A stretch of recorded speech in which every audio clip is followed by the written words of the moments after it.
Anies Baswedan diisukan akan mendaftar ke Komisi Pemilihan Umum Daerah atau KPUD hari ini, Kamis 29 Agustus 2024.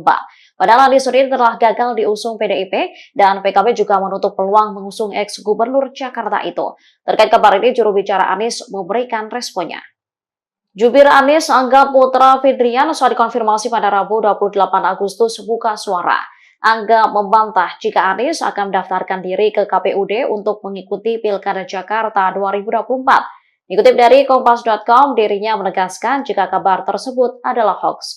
Diketahui isu itu muncul seusai tersebarnya poster dengan foto Anies beserta informasi soal jadwal pendaftarannya di KPUD Jakarta hari ini.